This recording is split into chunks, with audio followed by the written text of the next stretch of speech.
Hello, everyone, and welcome to SciLine's media briefing on sports betting and gambling addiction. I'm SciLine's director, Rick Weiss, and for those not familiar with SciLine, we are a philanthropically funded, editorially independent, free service for journalists and scientists. We're based at the nonprofit American Association for the Advancement of Science, and our mission is pretty straightforward. It's just to make it easy as possible for reporters like you to get more scientifically validated evidence into your news stories. And as you'll see, if you check us out at SciLine.org, that means not just for stories about science, but really any kind of story that you might be working on that can be strengthened by adding some scientific evidence, which in our view is just about any kind of story you can think of. And that's certainly true for the topic we're covering today. Billions of dollars are going to be wagered on this coming weekend's Super Bowl, just on that one event alone this year. And it's not all about who wins. You can bet on how long the national anthem's going to go. You can bet on the color of the Gatorade that's going to drench the coach. You can bet on how many times Donald Trump is going to tweet about Taylor Swift during the game. And that all sounds like a lot of fun, but as we'll learn today, it's dangerous for many people. And that's where you're going to want to include some science in your sports or business stories about sports betting. So whether you're a sports journalist, a business writer, an entertainment blogger, or a health reporter, this is a chance to get some scientifically validated facts into your stories. A couple of quick logistical details before we start. We've got three panelists who are going to make short presentations of up to 7 minutes each before we open things up to Q&A. To enter a question during or after these presentations, just hover over the bottom of your Zoom window, select Q&A, and enter your name, the news outlet, and your question. If you want to pose that question to a specific panelist, be sure to note that. A full video of this briefing will be available probably by the end of the day today, but if you need something sooner, just let us know through that Q&A box and we'll send you something right off the bat at the end of the briefing.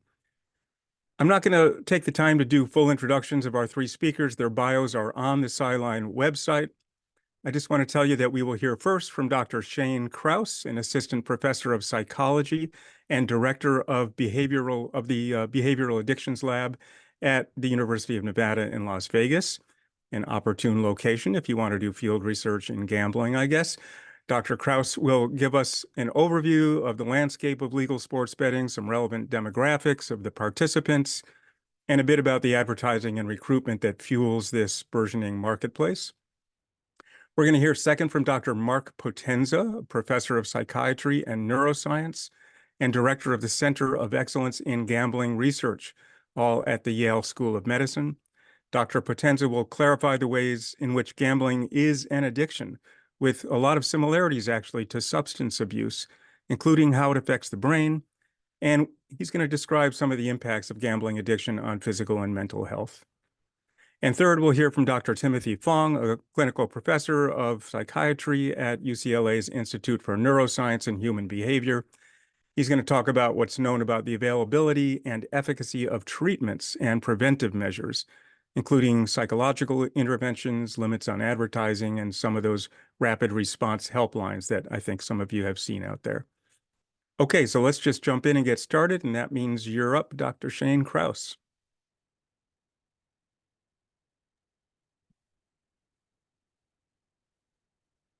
Okay, so thank you, everyone. So I'm really excited to be here. I'm actually, as it said, I'm at University of Nevada in Las Vegas, a phenomenal place to study gambling and problem gambling as well. So I'm excited to be here, and thank you for having me. And let's go ahead and do a quick overview. So sports betting history has kind of evolved. So originally, sports betting was previously illegal under the Professional and Amateur Sports Protection Act in 1992. However, Delaware and Montana, Nevada, and Oregon had pre-existing sports lotteries that were allowed to kind of be exempt for sports betting. However, in 2018, so about 6 years ago, the Supreme Court in Murphy and National Collegiate Athletic Association struck down this law in allowing states to legalize sports betting. And since that, we've really had a really huge proliferation of sports wagering and sports betting throughout the country, which we'll talk about.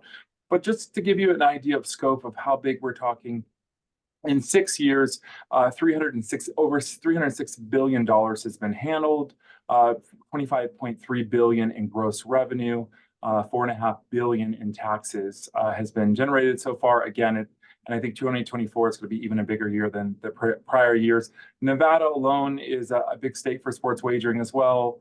We have in 6 years as well, we've handled almost 37 billion, 2.1 billion in gross revenue and 142 million. Super Bowl last year in 2023, which was very big. Nevada alone handled through our casino sports books here, $150 million was wagered for one game. I think that's going to be much higher now that we have the Super Bowl here in Vegas. So this is the map of the current regulation. So what you're seeing is there's 38 that are red. Those are states that have legal sports wagering or gambling in some capacity. Here, there are 4 states that are kind of this odd, I'm not sure, brownish color. That is where we have 4 states that are in the process of trying to legalize it. And then we have 7 states that where, in a sense, it's not going to happen, or currently there's no legislation, and 1 that is not moving forward. So you can really see we went from 4 that were kind of a small time to really proliferation, and this will continue to spread. So the question that we always get is who bets on sports? And I think this is an evolving question. I would say that this is kind of what research and some of our research in this lab is also finding. But generally, from a recent survey from last year, they found that when we look at those who are sports bettors, they're predominantly male, they're a little more likely to be white, have higher income, and under 35. Again, I think as more and more people are engaging in sports wagering, I think these demographics will be shifting, and we really want to be kind of evolving our understanding. But the question is also, 84% of them are actually reported being a sports fan. 67% actually went to a live sporting event in the past year.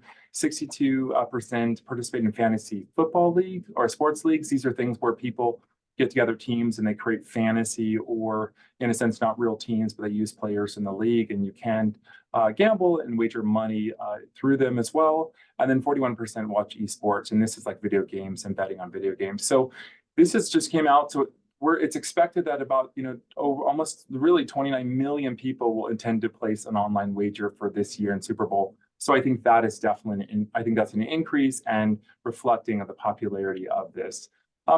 One of the things that we need to be having a conversation, I know Dr. Potenza will speak more to this, is that what about problematic sports wagering? And really, there's not a lot of research yet. It's an evolving area. But a couple of things that we know from the work we've done is that worldwide research generally suggests that sports betting is associated with elevated risk for problem gambling and this is across countries and languages and cultures. Our work that we've done here recently is esports wagering, daily fantasy football, and general sports wagering are generally associated with more problem gambling or higher severity compared to those without. We're also seeing more heavier substance use among those who engage in sports betting compared to those who do not, which has its own risk factors, as we'll hear soon. And again, people who really bet. So the takeaway here is people who bet on who gamble on sports, I think might be a higher risk category. But it's really important to look at 2 things.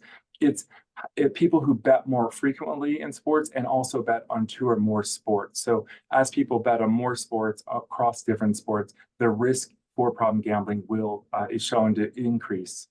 So the media is really everywhere. Advertisements there's lots of push, a lot of excitement. The issue we're having is there's a limited scientific data on sports wagering, really, and advertisements for youth, despite massive proliferation, right, that we're seeing in the US and throughout the world. But what we know, though, what signals we're getting is that sports betting advertisements, so sign-up bonuses, are related to at-risk behavior. So when you look at the screen, you'll see it says $200 bonus, bet, sign up. When we're offering money or incentives for advertisement, that itself has been seeming to be a risk factor for young adults, and this is prolific through the industry right now. So I think it's something further for consideration. We also know that sports betting advertisement through social media, which uses odds or other things, is more salient for men, and men are a risk factor, particularly between under 30 years old. So again, an area that we should be considering. And what we know is that responsible marketing codes or rules around language and being careful that we're not using enticing or really problematic language is not being enforced in advertisement, nor is it being enforced across states. So these are some concerns. And I think with the Super Bowl coming, I've heard there's 3 ads. It's going to be interesting to see what language is coming forward, is moving forward for marketing purposes. So that's all I have for my slides. So thank you. Great. Thank you, Dr. Kraus. Fantastic opener to get us a sense of the landscape and the edges of the problem here. Let's move on to Dr. Marc Potenza for more. So I will share my screen and start my presentation. Thank you for having me here. I'll be talking about gambling disorder as an addiction. So it brings us to the question of what is addiction? And historically, addictions have been viewed, at least for the past several hundred years, as involving excessive or problematic use of substances like alcohol or other drugs. From a societal perspective, addictions have been viewed from multiple perspectives, as a sin, a vice, or as an addiction as a bad habit. And it's only been more recently that even substance use disorders have been considered as mental disorders. And then more recently, gambling disorder has been introduced into the main nomenclature systems that physicians use as the gold standard for considering mental health disorders. So what are addictions? What are the core elements? So some may describe these as the C's of addiction: compulsive engagement, a craving or an appetitive urge state that immediately precedes engagement in the behavior, poor control over the behavior, and then importantly, continued participation in the behavior despite adverse consequences.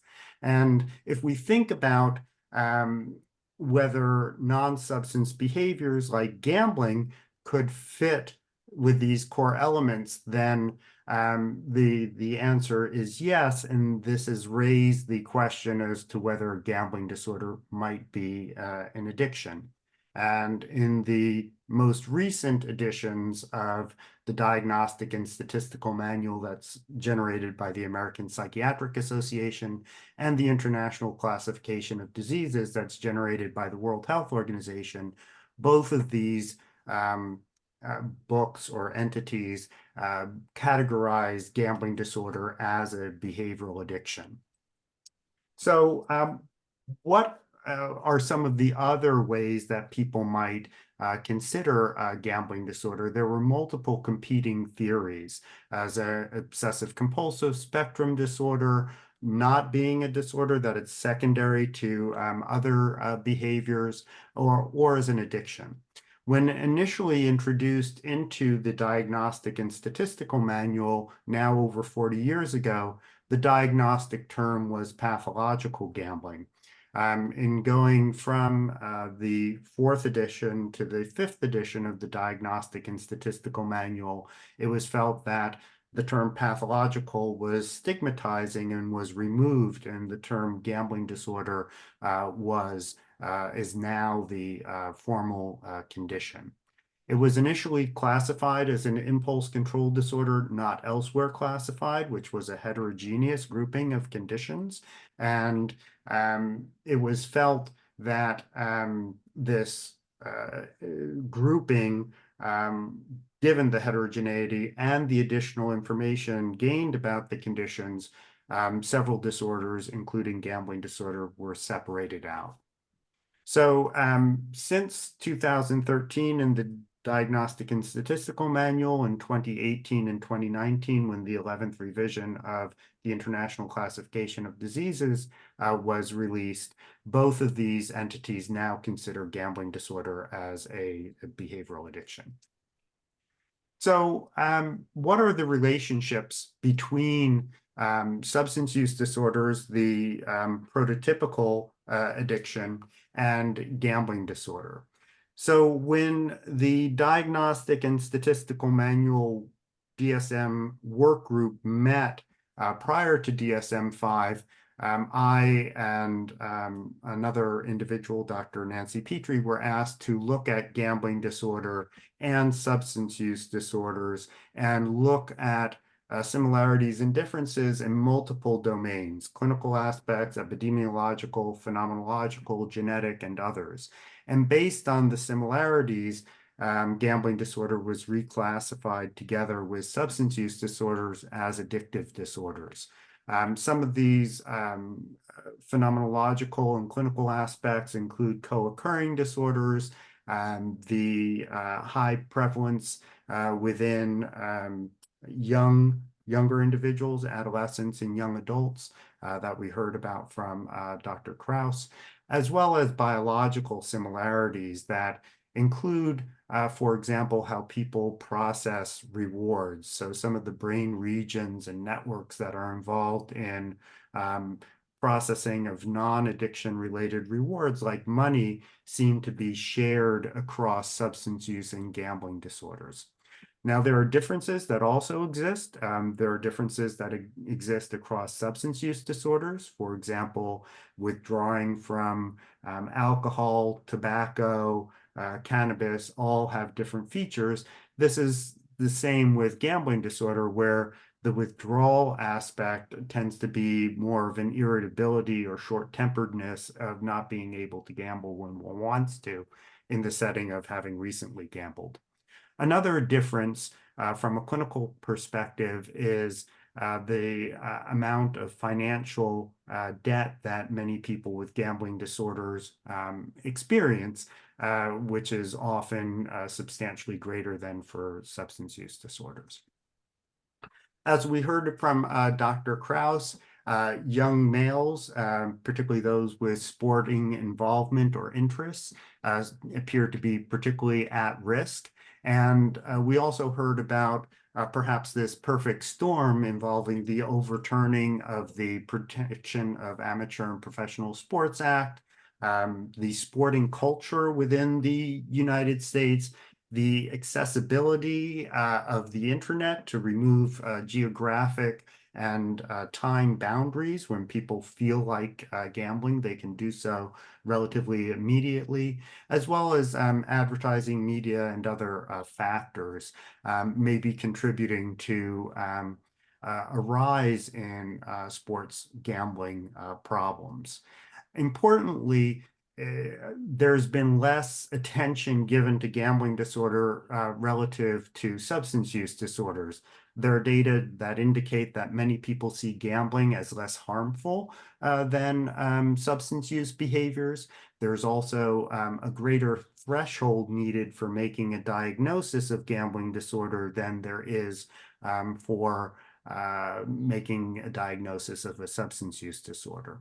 And perhaps these are some factors that contribute to most people with gambling disorder not seeking or receiving treatment. Another factor is that there is relatively little funding for problem gambling treatment and research. And this has been noted, and the GRIT Act has recently been introduced by a senator in the state of Connecticut, Senator Blumenthal. And this GRIT Act is the Gambling Addiction Recovery Investment and Treatment Act, which seeks to set aside half of the federal sports excise tax revenue to fund programs for gambling addiction prevention, treatment, and research. Notably, this would not result in any increases in taxes and would utilize existing health and human services infrastructure to increase the resources that are available to help understand people with gambling problems and to provide treatment for the approximately 7 million US citizens who are estimated to have gambling problems. So some references of some articles are here, as well as information on the GRIT Act on the website of the National Council on Problem Gambling, as well as my contact information. And thank you for the time and opportunity to share this information. Thank you, Dr. Potenza. And a reminder to reporters that these slides will be posted at the end of the briefing today, so you'll be able to study those more closely and click on some of those links. And let's move on to Dr. Timothy Fong.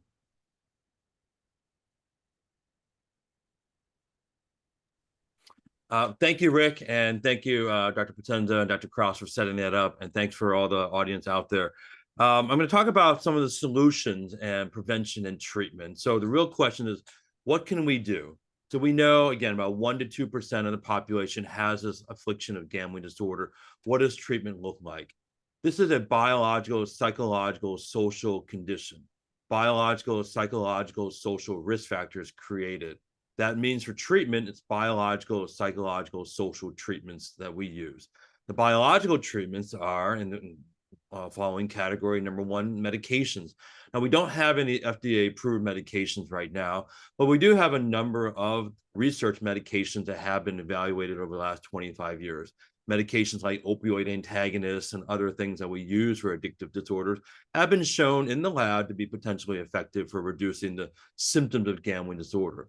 Number two with medications is treating the very more than likely co-occurring psychiatric conditions that come with gambling disorder: depression, ADHD, trauma, anxiety disorder. When we use those medications, that lays the groundwork for folks to be able to do recovery work in gambling disorder. I also think about other biological treatments, things like sleep hygiene, things like physical movement and exercise, and even nutrition, food as medicine. These are biological treatments that, although they sound very, very simple, are really, really crucial for restoring mental health and wellness in the brains and minds of men and women with gambling disorder. Number two, psychological treatments for gambling disorder. We borrow a lot from the other fields of addiction and mental health. We have dozens and dozens of types of psychotherapy that can be used. The thing that's very interesting now in 2024 is the emergence of telehealth therapy for licensed therapy and counseling over the telehealth, just like we're doing right now with Zoom.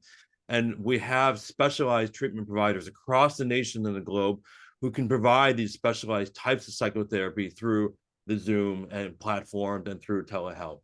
So again, it's psychotherapies to identify the cognitive distortions, to identify increased motivations to do recovery work, to help people with gambling disorder reduce the emotional trauma, the emotional distress that they have from gambling. And third, we have social treatments. And of course, one will think about Gamblers Anonymous as a part of that social treatment to report for fellowship and support in recovery. But now we have some other newer ones, including things like software blockers, like Gamban, that prevent you from logging on or getting pop-ups from gambling-related websites and gambling and things like that. We also have self-exclusion programs where, of course, you can be ban yourself from online as well as brick-and-mortar casinos and not actually have your player's account active and not get teasers and emails moving forward. So those are some of the social treatments that are emerging. We're also using more and more technology. Dr. Potenza has a very interesting use of computer-based cognitive behavior therapy, which means that you don't always have to wait for your therapist to actually do work on recovery, to have that available 24/7 on your phones or on your laptop. It makes sense if we're going to make addiction available 24/7, we need to make recovery and solutions available 24/7. Psychosocial treatments. How effective do all those work? They actually work quite well. And I think oftentimes people say, well, how well? Well, we know they work well. Roughly in our state of California, when people come into treatment, about 40 to 50% are able within just 6 months to have meaningful improvements in their signs and symptoms of gambling disorder, meaning their lives are better, meaning they can function better, they're engaging more in recovery activities. The trouble we have with gambling disorder treatment, it's not a condition that most people run to go see their doctor or a psychologist for. This is a hidden addiction. This is a disorder that's filled with a lot of shame and stigma. And in the early phases of this condition, you believe that if I just keep gambling, I'm going to make all the problems go away. So by the time men and women come into our state gambling treatment program in California, it's very, very severe. Essentially, almost all the DSM criteria are met. The average amount of debt that our gambler and gambling patients, when they come into state treatment, is about $40,000 in debt from just gambling. Higher rates of co-occurring substance use, large amounts of distress, and what I call lethal emotional pain, high rates of suicide attempts, high rates of suicide completion. So put that all together, what do we do now? Is we have to figure out how do we spark the conversation to get men and women who are experiencing harm from gambling disorder at an earlier stage to come in. Many, many cancers, it's the same thing. People have no symptoms whatsoever. But when they get screened for cancer, blood in your stool, weight loss, or blood marker that's elevated, that usually then triggers an additional screening assessment. Our screening tools for gambling are interviews, are self-questions, are things that are out there. If I'm working with a primary care audience, I'll have really one question I'll say to a person. Does your gambling behavior increase your quality of life, or does it create problems? Problems that could be wide ranging from physical, social, psychological, and financial. If it creates problems, that's something you should be considered about. A more standardized question is a 2-item questionnaire we call the lie bet question. Have you ever lied to anyone about the extent of your gambling? Have you ever had the need to increase your bet to get that same sense of thrill or action? A yes answer to one of those 2 questions should then alert the healthcare provider or the mental health provider to do a thorough assessment and go through the diagnostic criteria. So we don't have a blood test, we don't have a brain scan, we don't have any fancy Star Trek tricorders that can tell us that you have a gambling issue.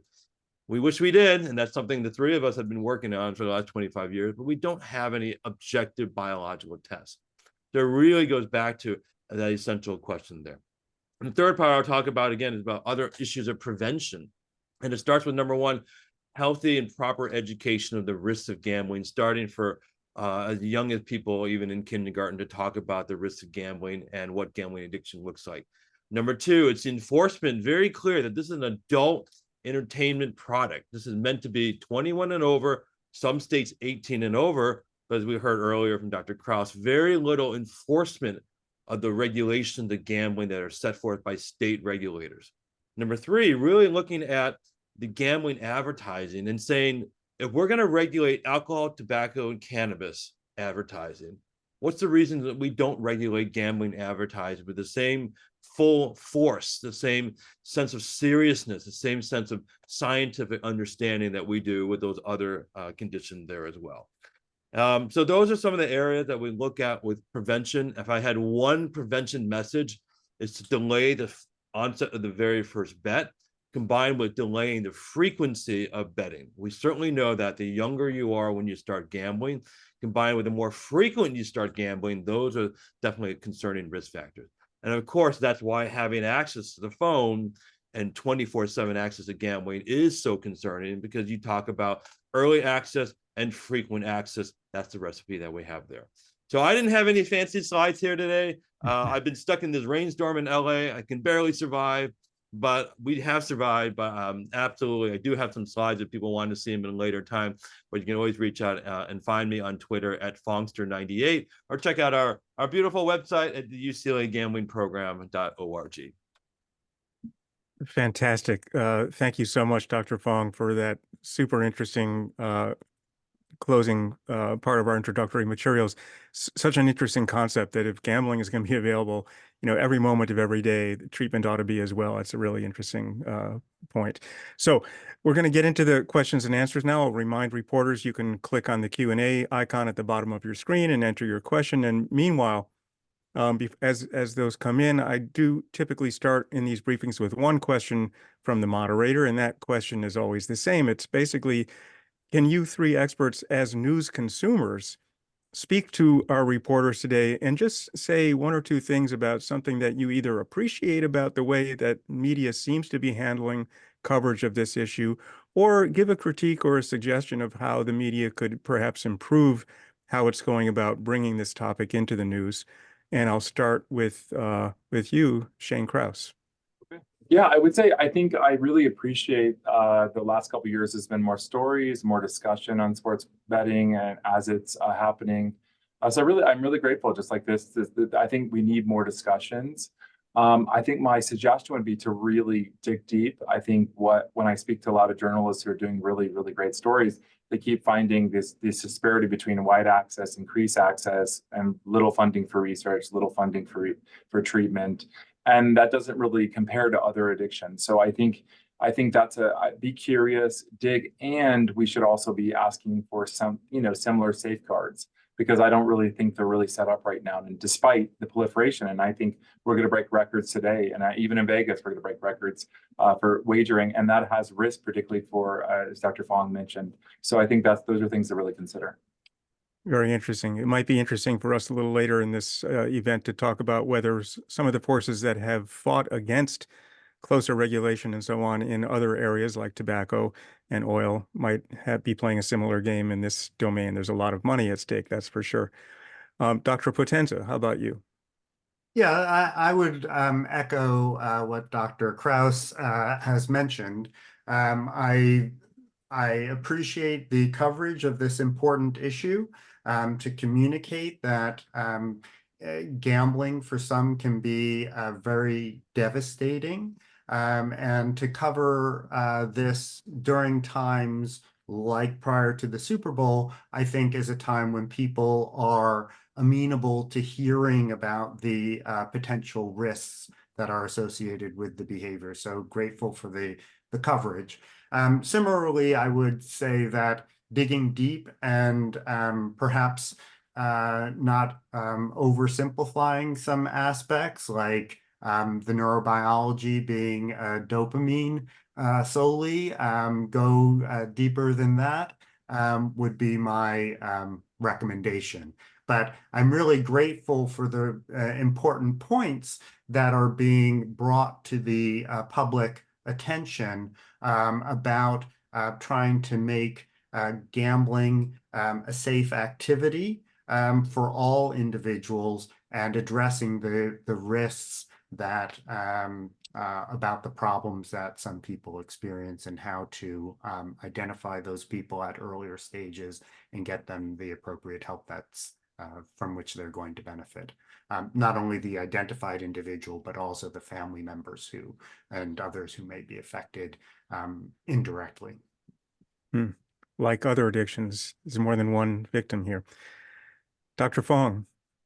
So, 15, 20 years ago when we first started, almost all the media inquiries were about like, who do you like to win the Super Bowl? Who do you have your money on? Things like that. And there was a lack of seriousness. So I think number one, I really encourage media not to glamorize gambling stories, right? Not to celebrate, here's an average Joe who put $5 down and now he won, $10,000. That really, I think that's a disservice to kind of what we see here. That's just advertising. Number two, I don't like stories that generate a lot of fear. So much about the media criticism is around fear, right? And we see a lot of stories of this is Joe and he lost his shirt and he's terrible and it's really horrible stuff. And it's really hard, but it creates fear at the idea that everyone's going to develop a gambling disorder. And that's not true either. Instead, I like to see stories of recovery, stories of inspiration of folks who have gone through it. And we do see some of that, but then also for them to share their message of what got them into treatment. That's the missing part. You always hear them say, yeah, I'm better now because of treatment, blah, blah, blah. But you don't hear, well, what really got you into treatment? What was the motivating factor? And I think when you put it all together, I really highlight what this is. Gambling should be viewed in the media as a public health topic. No different than air quality, water quality, food safety. It should be treated as such. And the connection that you operate in, there's going to be a connection with gambling disorder, and whatever you look at, whether it's mental health, sociology, economics, sports reporting, and things like that.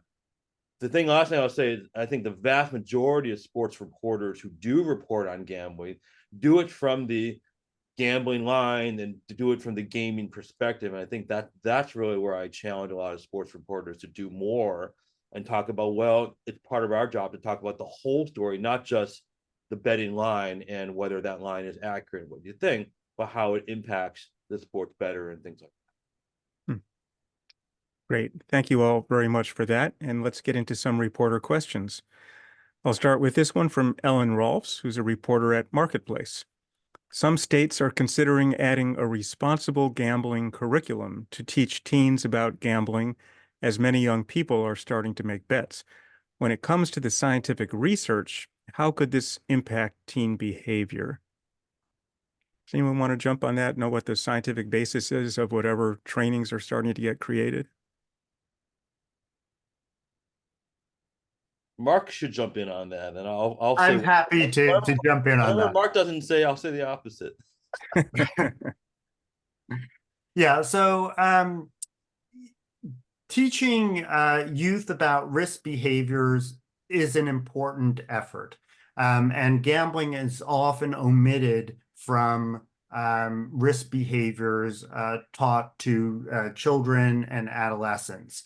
So I think it's a welcome addition to try to educate children and adolescents and young adults about the potential risks associated with gambling. Now, how best to do that? What are the programs that have empirical support for behaviors like substance use? That's a challenge because part of the developmental process of children moving into adulthood, adolescence is a period of risk-taking, and even with education about the risks of smoking and alcohol use and cannabis use, youth engage in these behaviors. So how do we mitigate the harm? How do we try to promote healthier behaviors is a challenge that is going to exist even with educational efforts. So I think what Dr. Fong had mentioned about things like how do we limit advertising? How do we limit the glorification of a potentially risky behavior is, I think, an important way to have an effect on a broad range of individuals, including youth who may be watching different forms of media, seeing these advertisements of people who they admire, Hollywood celebrities, sports figures who are advocating for gambling on sports. And it is also how these sports advertisements are being portrayed, like get X number of dollars in free bets. It may also be misleading, particularly to youth who may not understand some of the complexities. So there are ways, I think, where we can do better, and it's going to take a multifaceted approach to try to protect the public health and protect developing individuals, youth, navigate a complex environment. And I'll just add to that, what we know does not work is to say, just say no. That does not work. We also know that getting forced curriculum into schools is very difficult to get school, approval to do that. In California, we did have a project that showed that did work, where we had a youth-led project where the young people created gambling public service announcements themselves. And then we tracked their own gambling behavior over time. And it turned out that they were much less likely than other teenagers to engage in gambling behavior at a younger age. So again, it's educating youth, it's empowering youth to start off earlier on. And again, under these responsible gambling curriculum, it's not about teaching math. It's not about teaching the odds. It's about teaching resilience. It's about teaching how to deal with loss. It's about teaching to deal with fear of missing out. These are the themes that we now know are much more science-based, that work not just for gambling, but for tobacco, alcohol, and substance use prevention. Fascinating. Here's a question that maybe is up your alley, Dr. Kraus. This is from Craig Miller, a freelancer based in New York. What's the effect of the NFL reversing itself and going all in on this, even becoming an official partner with the big bet companies, including more betting parameters in their game broadcast stats, et cetera? Yeah, so I think, again, I think the big issue is, again, that expansion that we've seen. I mean, there's nothing else that compares to such wide expansion across we haven't seen cannabis go from 4 to 38 states overnight. There's so much money, so much advertisement. And I think, so we know where the most ads for sports wagering are during NFL games, right? So I think it's a money decision. I think it's problematic from my perspective that we don't understand what we don't know. And when you ramp up really quickly, there's a lot of risk factors. And I think there hasn't been enough discussion around mitigating harm and outreach and understanding. And the youth, I mean, there's a lot of people who don't understand there's risk with gambling. And again, they're young people who are gambling and doing lots of things. So I'm not sure. I really think I don't know that I think it's going to be problematic, I think, because there's going to be 3 ads. There's at least 3 ads now for the Super Bowl. And what does that mean? And again, young people don't understand the risk associated with it. And I think it's a big issue. So, I mean, I don't know. I think we'll see how it turns out, and they may find themselves in the industry in a position they're going to have a really hard time getting out of.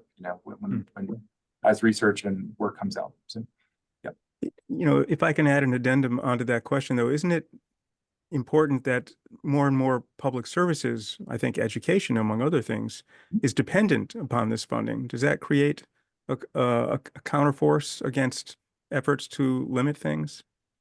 Well, I think what we need, as we mentioned, Dr. Potenza mentioned, we need a much robust system for funding. The industry funding is pretty limited.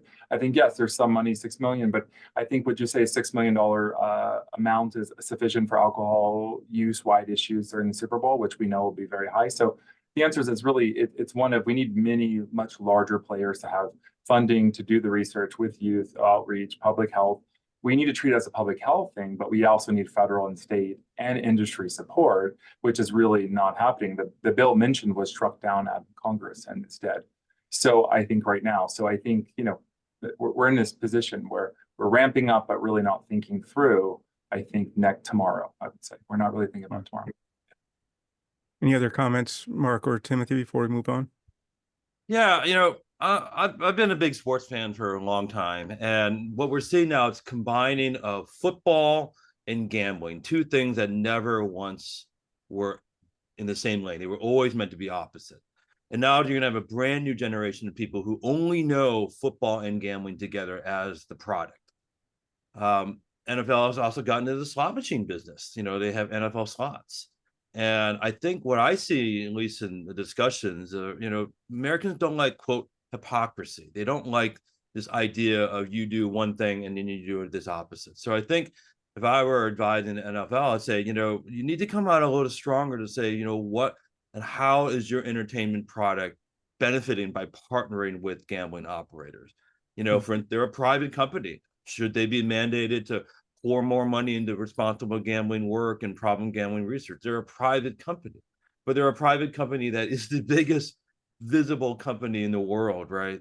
And they do a lot of wonderful social things there as well. They do support some problem gambling efforts there as well.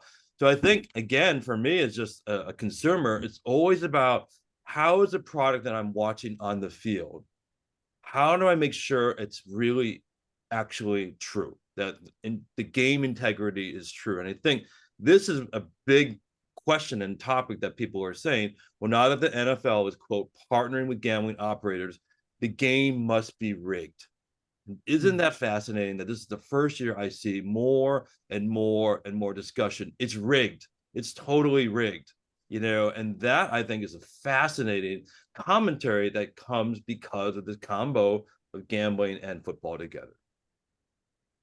That's fascinating, and part of a much bigger social movement about disinformation these days that I'm sure we could get diverted onto, but we won't right now.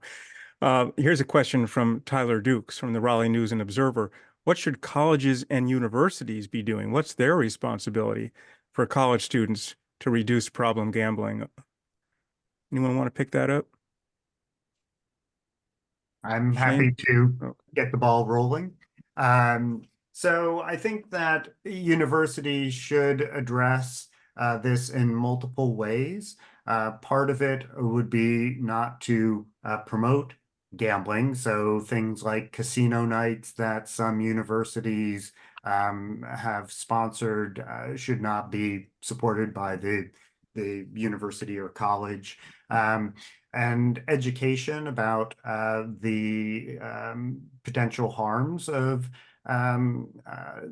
gambling by college students would be something to introduce into the colleges. I think what Dr. Fong had said about not scaring people, but also informing people is very relevant. And oftentimes youth hear things well from peers with lived experience, and perhaps having people who have recovered from gambling problems that they experienced while in college would be an effective way to educate individuals in a way that people can hear it from someone about their own age who has gone through an experience and can be there to engage in dialogue in a question and answer fashion. So these are there are different ways in which colleges and universities can act proactively to try to help protect their student bodies. And these could be incorporated into times where students may be gambling more heavily, like during March, which is Problem Gambling Awareness Month, but also is the time of the NCAA tournament, and many colleges engage in the NCAA tournament, and or it could be done during an orientation for all incoming students, or both. There are different ways in which these colleges and universities can think about trying to get the message out in a way that is heard by their students. Dr. Kraus, you're at a university campus where one needs only walk across the street to find a bunch of casinos. Is this something that you see being addressed? So I think that I would say the short answer is no. I mean, I think here at UNLV I think universities minimally should have their mental health clinics. We know there's comorbid people of gambling have mental health issues, so a screening in all mental health settings would be important. I do think that universities are not taking it seriously. Even UNLV, they partnered with an organization. They sent out stuff on sports March Madness out, and I just thought that's not. I think universities should not be soliciting or actually just putting out any advertisement for gambling to their student body or in any capacity. I also think we need to be educating more about alcohol use, substance use while gambling, which I think for younger people, that's definitely a risk factor. But again, I think education is amazing. It goes a long way. I think we just have a conversation, but I think we need to work with administrators, because I think, and leadership at universities, that, we know that young people, college age, are gambling online, and that's ticking up pretty quickly. So I think, let's get ahead of it. Let's educate, let's provide knowledge, as Dr. Potenza mentioned. So, to really be in front of that. And I think we're still not there. I don't think so. There was a recent NCAA survey that showed that 60% of college students did in fact bet on sports. So it is absolutely a major activity. And again, 18 and up in only a few states, vast majority of states, it's 21 and up. So I encourage a lot of college and universities to generate a gambling policy as related to their code of conduct. They have alcohol policies, they have substance policies, but I'm not aware of any university that actually has a gambling policy in terms of code of conduct for students who actually do that inside university housing or various things like that. So that's definitely an area of growth, and that should be done. Very interesting. Here's a question that's come in that's asking for some practical information that I think y'all can help with. What are some of the warning signs to look for to assess whether someone, a friend or a family member, has crossed over from normal gambling behavior into problem gambling? Dr. Fong, I think you touched on some of these signs. You want to start with a few warning signs there? Yeah, I mean, all of us, this is our core. And I think if you take 100 men and women with gambling disorder issues, right? And you said, what did they look like in the first few months they started to have problems? It's going to be 100 different stories. It's going to be all sorts of possibilities, from changes in personality, more depression, loss of sleep, not doing your responsibility, more anxiety, financial difficulties, lying and things like that. So that's why gambling disorder is so unique, because every history is not the same, but the themes are the same. And that's the gambling continues despite these harmful consequences, biological, psychological, social consequences happening. They keep doing it. So the warning signs, and that's our task to make those connections. Oftentimes I'll see folks who are not gambling disorder clients, and they'll come to me, oh, I'm depressed, I can't sleep, I don't like my spouse. And they think it's an issue with depression or an issue with the marriage. And it turns out what's driving that distress is gambling. Great.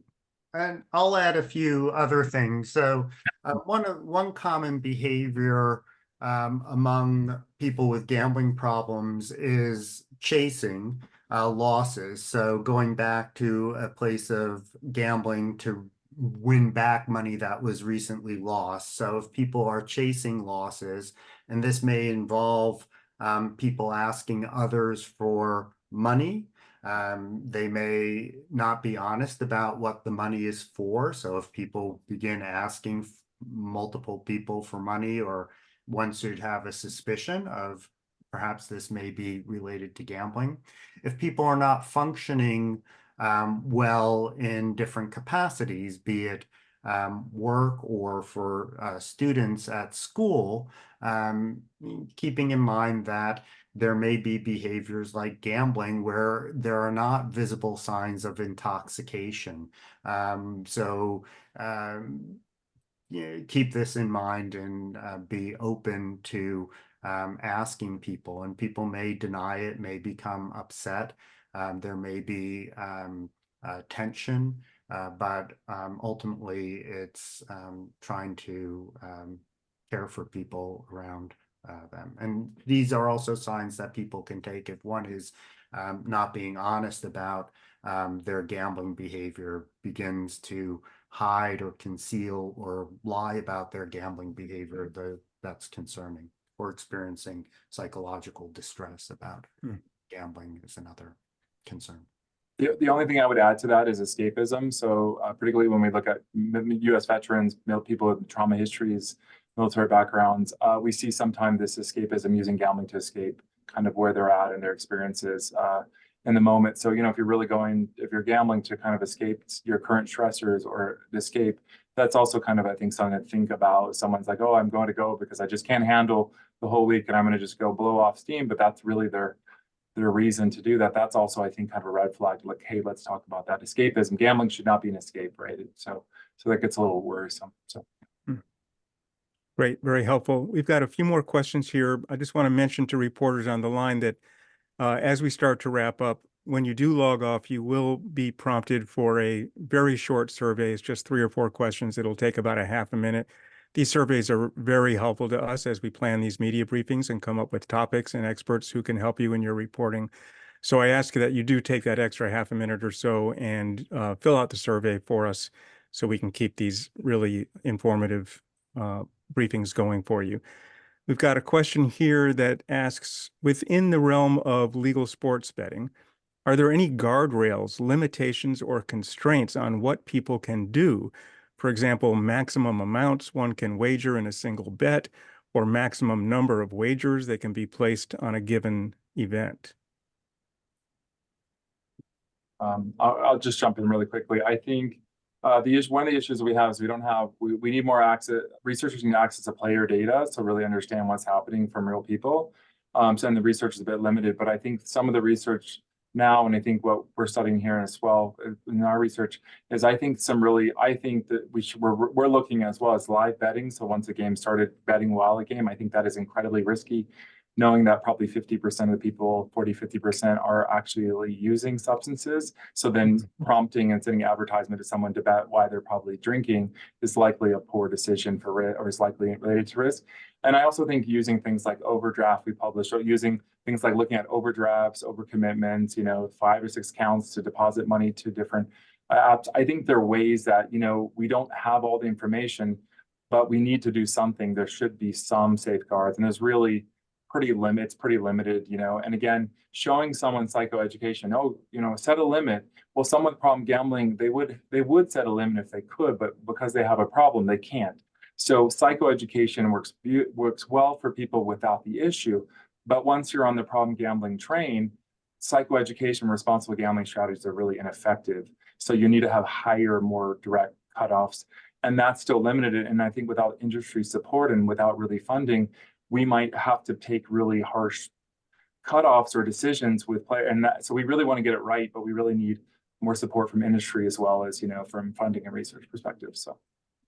And I'd highlight a couple facts here that are really interesting. That, of all the mobile online bets, from what I understand, the same game parlay now is the dominant form of sports betting wager. A small amount that you put on multiple outcomes of one game to win a much larger reward. That, in my mind, is like a slot machine bet. That's not like a single bet on the winner or loser. So that's the dominant form.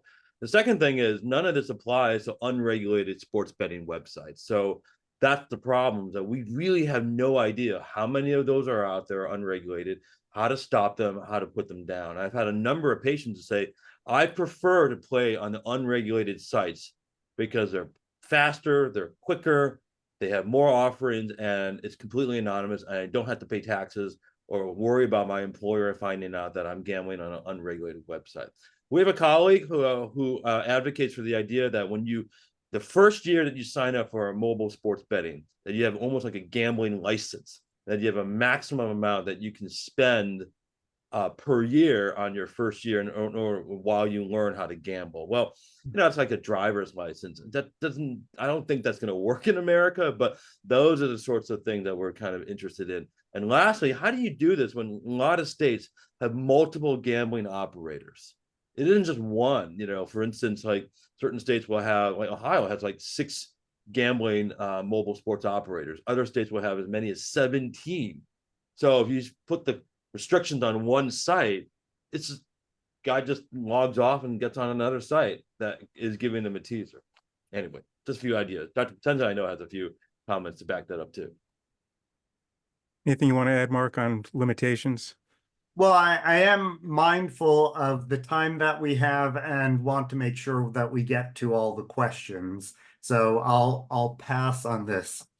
Well, I was just about to wrap up with the last question from me. So if you want to say something quickly on this topic, well, Well, yeah, I think that one thing that I would like to bring up that is separate from this topic, just briefly, because I do see in the chat about healthcare providers screening. I do think that this is very important, like physicians ask about tobacco use and alcohol use to add gambling, but I would also add cannabis use to that list of what healthcare providers ask about, given the changeable landscape with cannabis use as well, with cannabis. Yeah, I'm sorry we didn't, we've got just 2 minutes left, but we did have a question that I had missed here about how betting apps have changed betting. This from Nick Lair at the conversation. And do they actually screen out users of who are under 18 or 21?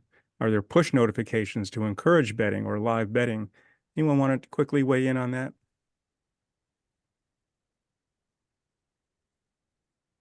I don't, again, because there's unregulated, regulated, I don't think there's really good, we know that push updates are used. I mean, that's used for all social media, right? So I think that's happening. I think that's not, it's just the degree and how aggressiveness and the marketing saying, oh, we'll match $20.